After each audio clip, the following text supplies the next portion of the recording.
Bendito sea Dios por la oportunidad de escuchar el tema de hoy titulado La estimación divina del matrimonio. Basado en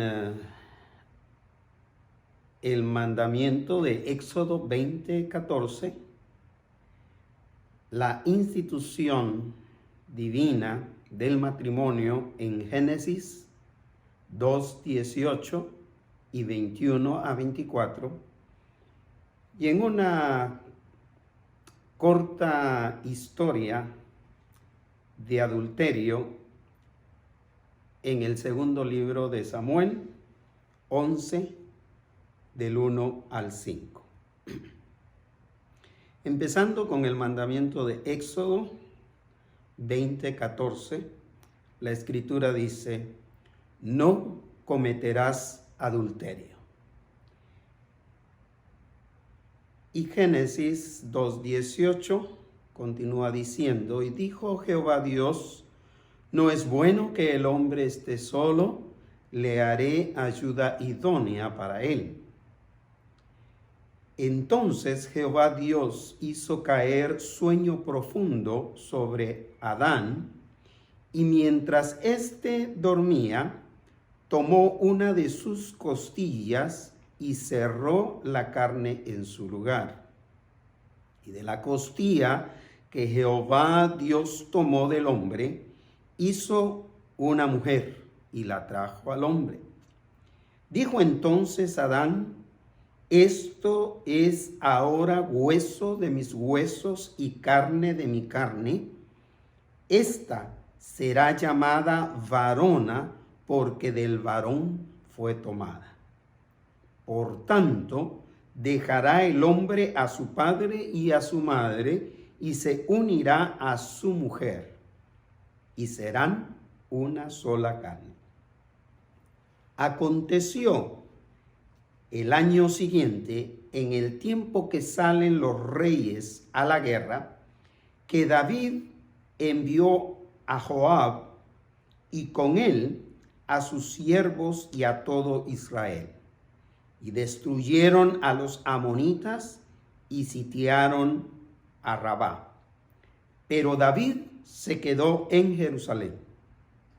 Y sucedió un día, al caer la tarde, que se levantó David de su lecho y se paseaba sobre el terrado de la casa real, y vio desde el terrado a una mujer que se estaba bañando, la cual era muy hermosa.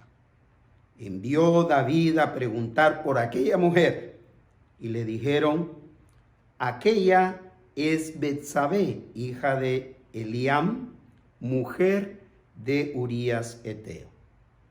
Y envió David mensajeros y la tomó.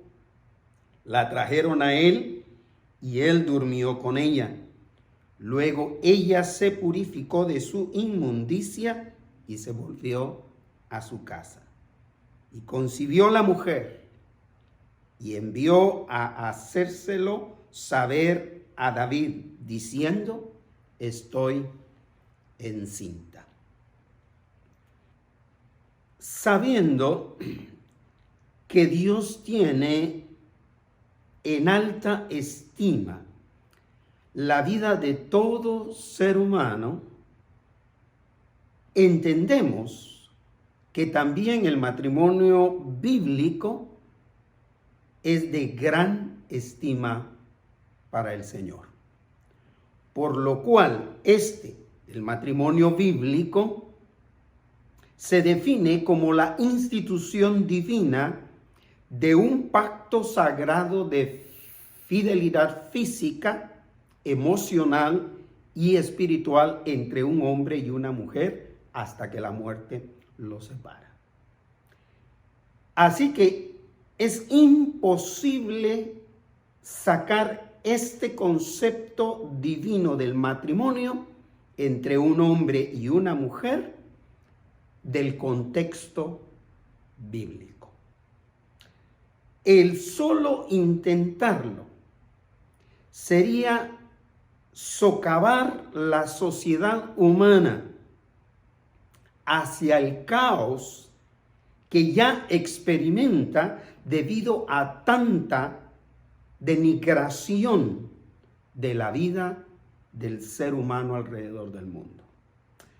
Así que hoy reflexionaremos desde la perspectiva bíblica sobre aspectos del matrimonio como la fidelidad, la identidad, la igualdad, el gozo, la unidad y la seguridad que el matrimonio, trae a la familia y a la sociedad humana.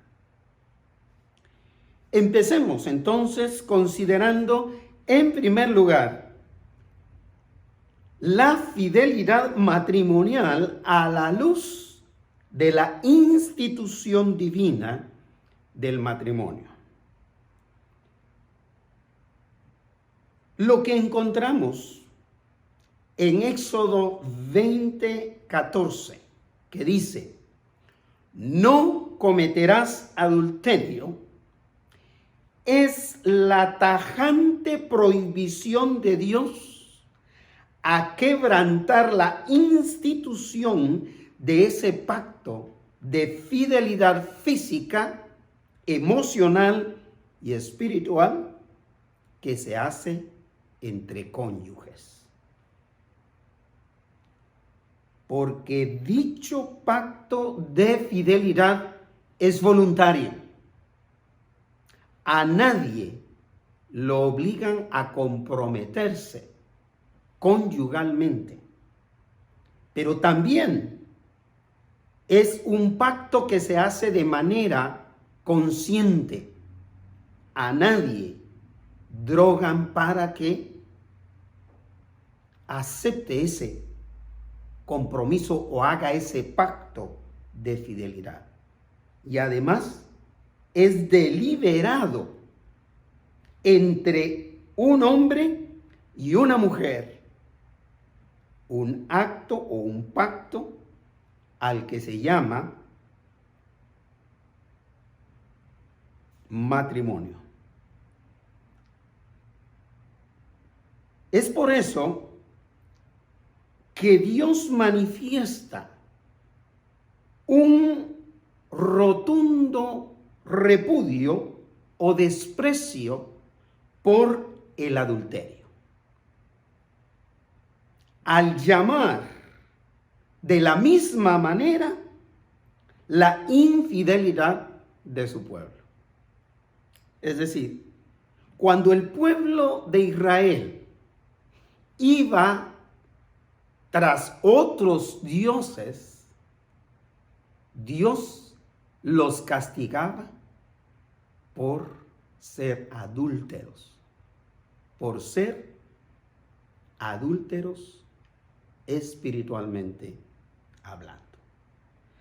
Estimados amigos, amigas, porque cuando Dios instituyó el matrimonio, estaba respondiendo a la necesidad de complementariedad de estos dos seres humanos. Es decir, que desde la perspectiva divina, el hombre sin la mujer está incompleto.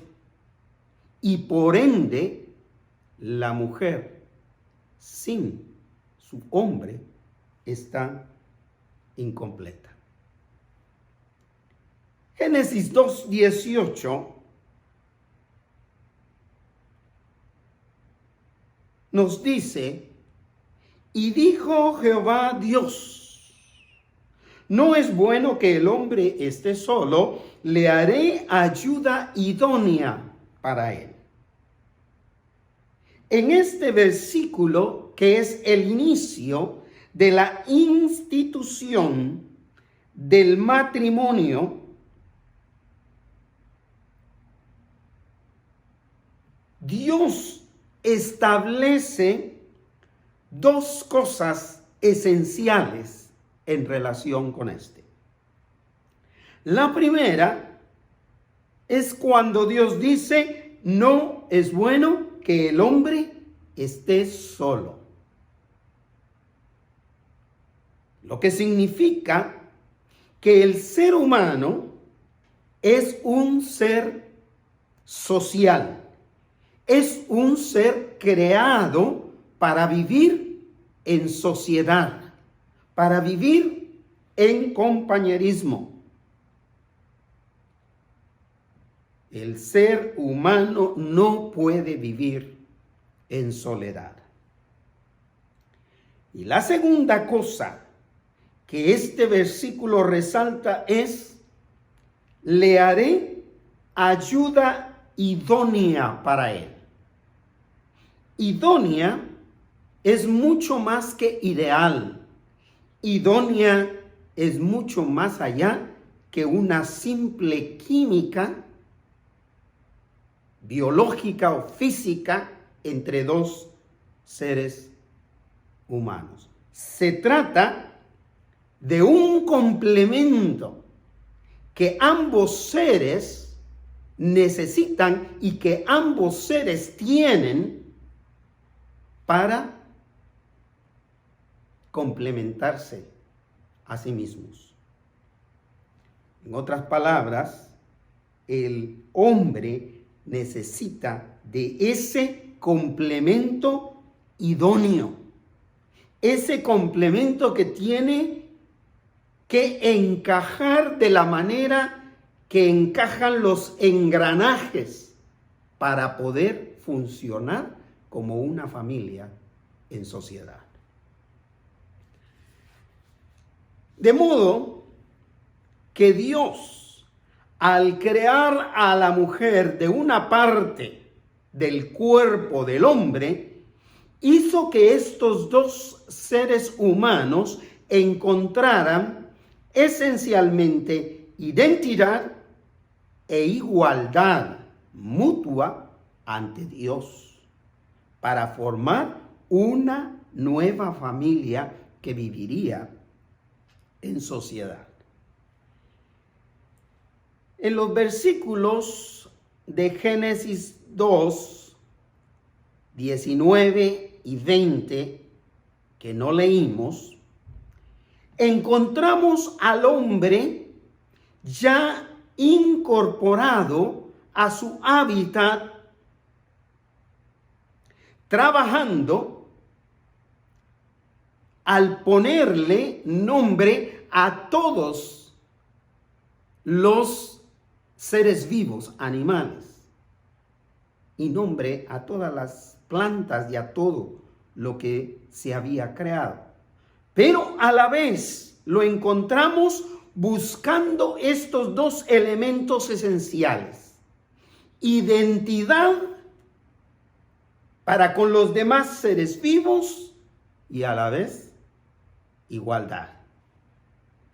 Lo cual obviamente no encontró en todos los seres vivos, o sea, los animales a los que les puso nombre. Así que el versículo 21 nos presenta lo que Dios tomó como acción. Y dice, entonces Jehová Dios hizo caer sueño profundo sobre Adán, y mientras éste dormía, tomó una de sus costillas y cerró la carne en su lugar. Tomó una de sus costillas. Dios decidió hacer a estos dos seres humanos del mismo material. Pudo haber optado como un Dios soberano y todopoderoso y creador por hacer a la mujer de material diferente. O pudo simplemente obviar el material y hacerla de la nada, que apareciera del aire. al fin de cuentas es un Dios creador, todopoderoso. Pero decidió hacerla del mismo material del hombre, tomando una de las costillas, una de las partes del hombre, para formar a la mujer.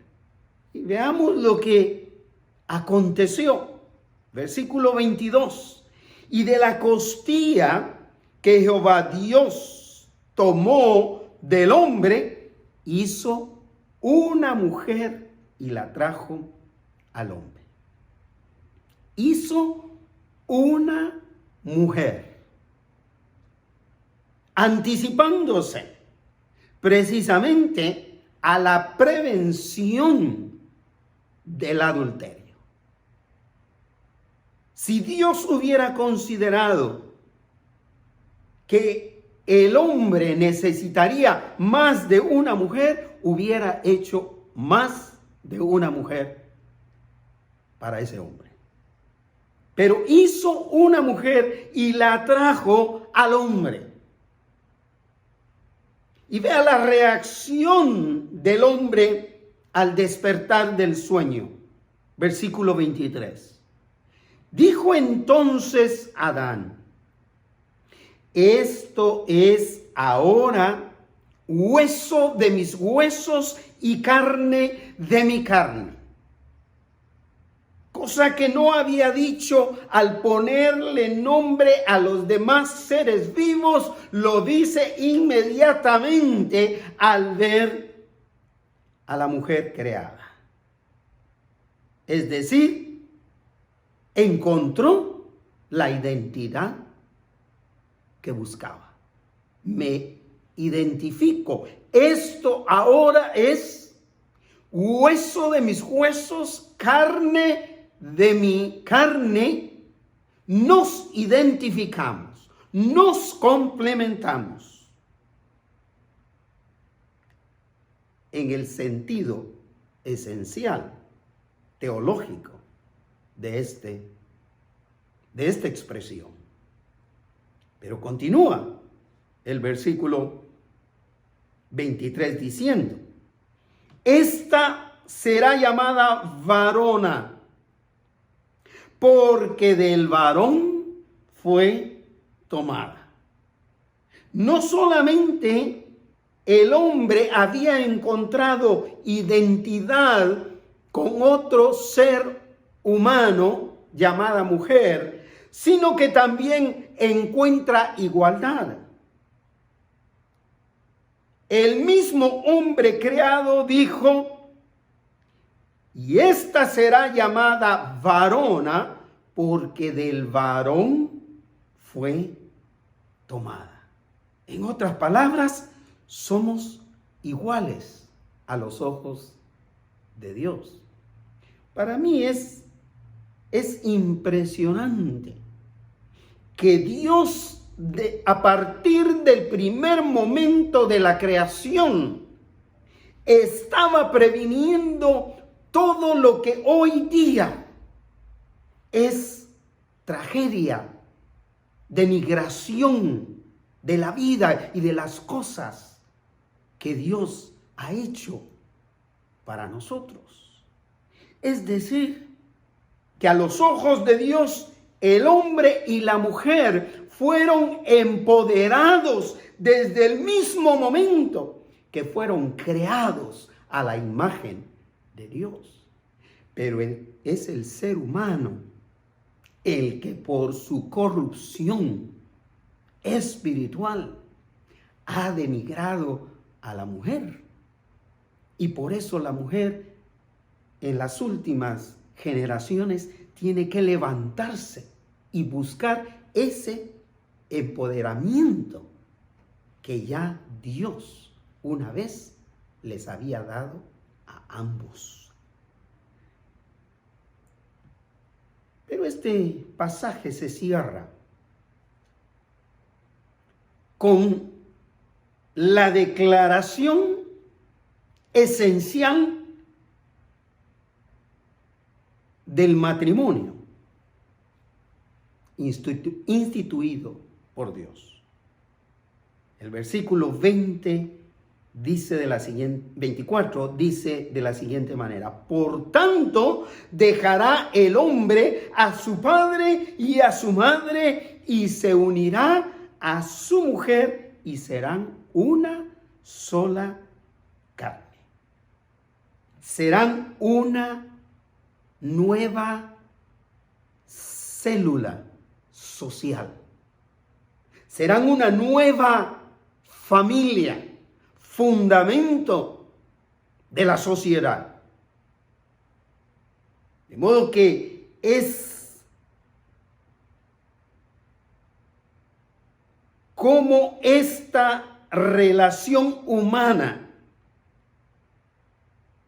se institucionaliza como un pacto de fidelidad física, emocional y espiritual entre un hombre y una mujer llamado matrimonio, el cual da origen a una familia en medio de una sociedad. Ahora veamos que en segundo lugar, el adulterio llega cuando esta institución divina es descuidada.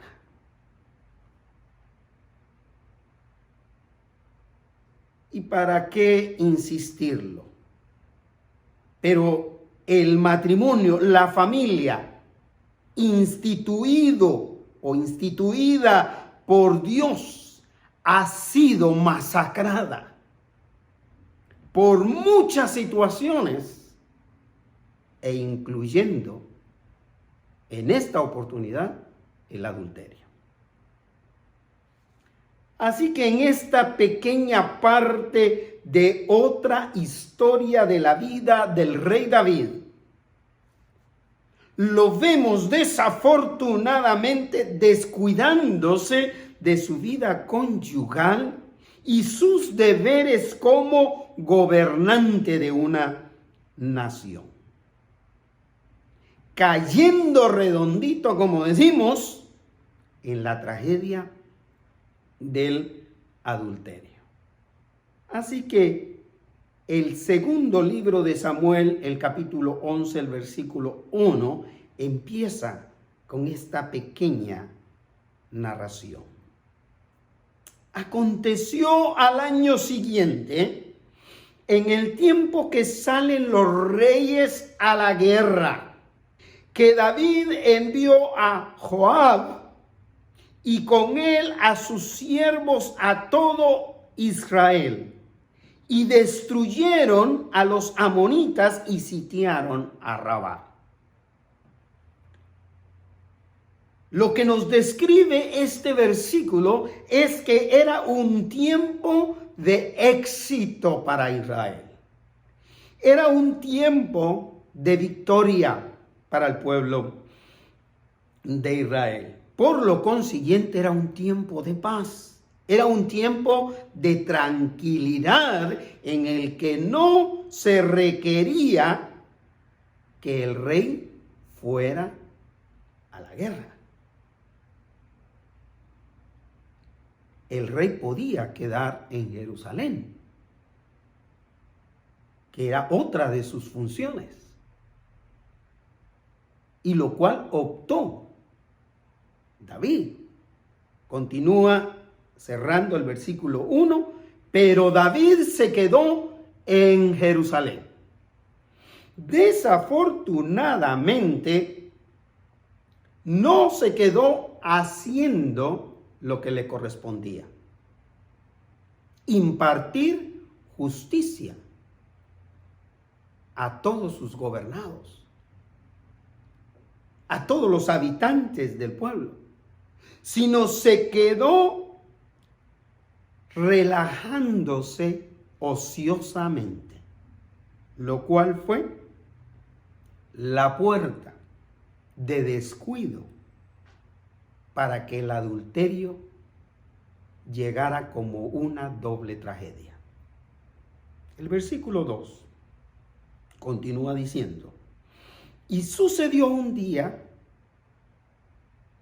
al caer la tarde, que se levantó David de su lecho y se paseaba sobre el terrado de la casa real. Se levantó de su lecho. Posiblemente estaba dándose la siesta de la tarde, posiblemente merecida. Pero lo que continuó haciendo es lo que trajo el problema. Y se paseaba sobre el terrado de la casa real. Es decir, sin oficio, sin beneficio para nadie, sin bendición para nadie, simplemente relajado, inmerso en un estilo de vida descuidado, conyugalmente y en sus deberes como gobernante. Y continúa el verso 2. Y vio desde el terrado a una mujer que se bañaba, la cual era muy hermosa.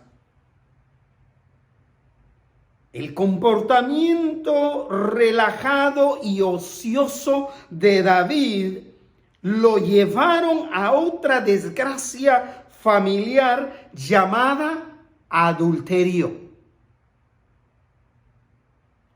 Que de igual manera que en otro de los casos familiares de David, termina en homicidio. Podríamos llamarlo homicidio intelectual, que al fin y al cabo fue lo mismo que el caso que prediqué anteriormente. Estimados oyentes, David quedó atrapado en el obsesivo deseo de gratificación personal. Esa gratificación personal que impera hoy día en cada ser humano, que parte de me lo merezco.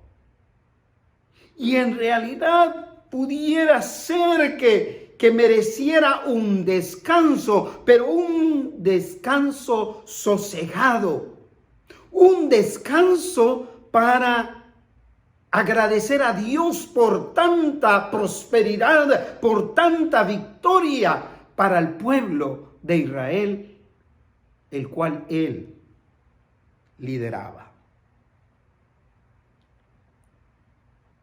Cuando empezamos a hacer las cosas porque nos lo merecemos, es posible que estamos abriendo la puerta a la desobediencia de lo más esencial. En este caso era: no cometerás adulterio.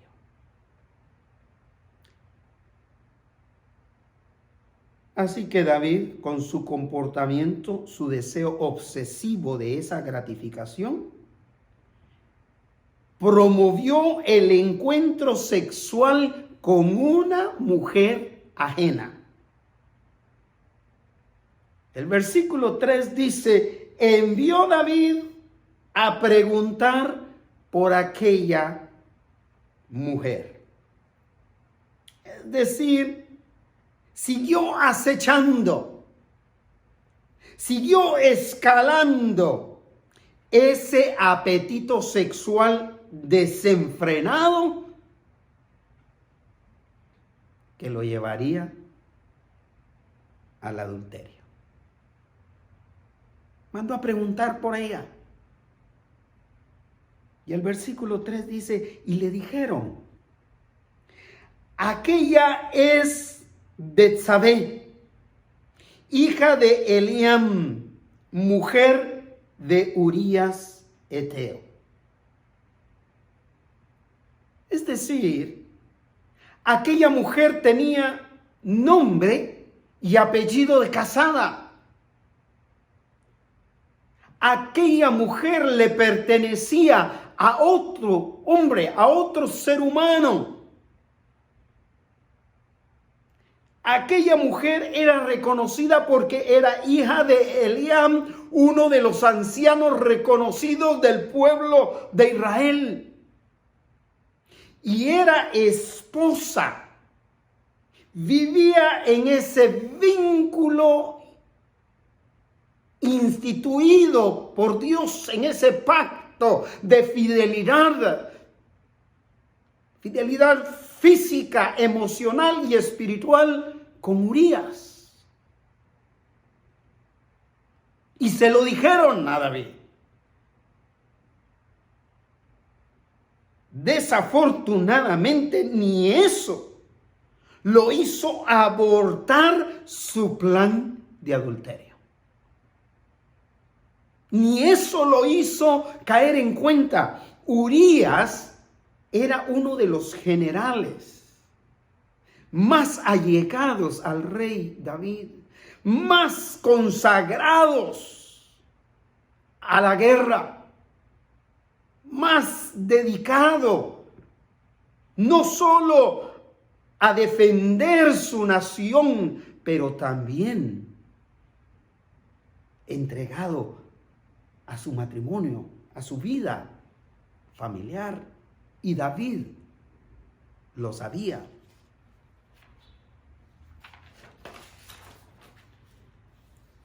Así que David, cegado y controlado por su deseo desordenado, produjo una doble tragedia familiar. Empezando porque arruinó la familia de uno de sus generales héroes del pueblo de Israel, Urías. Y de una mujer que también estaba comprometida en ese pacto de fidelidad con Urías, llamada Betsabé. Pero es doble tragedia porque el hijo que vino como resultado de ese adulterio y una posible violación física a Betsabé causó el dolor más grande para el rey David en la muerte de este hijo. Así que el versículo 4 continúa diciendo: y envió David mensajeros y la tomó. La trajeron a él y él durmió con ella. Luego ella se purificó de su inmundicia y se volvió a su casa. El deseo carnal de David se había consumado. Y ya consumado, hizo que desobedeciera aquel mandamiento que Dios les había dado precisamente para proteger este pacto de fidelidad. No cometerás adulterio. Y esta pequeña historia cierra diciendo: y concibió la mujer y envió a hacérselo saber a David diciéndole: estoy encinta. Es decir, David había deshonrado el vínculo sagrado instituido por Dios que existía entre Urías y Betsabé, al igual que existía entre él y su cónyuge. Concluyo con esto. Entre las muchas pestes o plagas que la sociedad contemporánea está experimentando hoy día, aparte de todo lo que tenemos encima mundialmente hablando, también está el desenfreno sexual. Pues la sensualidad y la desnudez del cuerpo humano están presentes en todos los medios de comunicación, a todas horas y para todas las edades, provocando insensibilidad espiritual que ha llevado al ser humano a un rechazo tenaz de todo lo que tiene que ver con la fe y los mandamientos de Dios. Por eso hay que remarcar una y otra vez y todas las oportunidades que tengamos que el desprecio de Dios por el adulterio es tan grande y tan fuerte como lo es su alta estima por el ser humano y por el matrimonio instituido por él. Así que con toda autoridad le manda al ser humano en Éxodo 20:14, no cometerás adulterio. Sin embargo, para recobrar la sensibilidad espiritual y obedecer los mandamientos del Señor, hay que empezar por invitar a Dios a ser el Señor de la vida. Por esta razón, hago esta invitación. Estimado amigo, amiga, abra su corazón y pídale a Jesús que entre en él como su Salvador personal. Porque de esta manera usted podrá experimentar el perdón de sus pecados y la salvación que Dios ofrece a todos los que se acercan a Él a través de Jesús. En Cristo hay perdón de pecados para todos y vida eterna digna para todas las familias de la tierra. Seamos fieles a Dios y a nuestro cónyuge si lo tenemos, y fortaleceremos nuestra sociedad actual. Que tengan una excelente semana.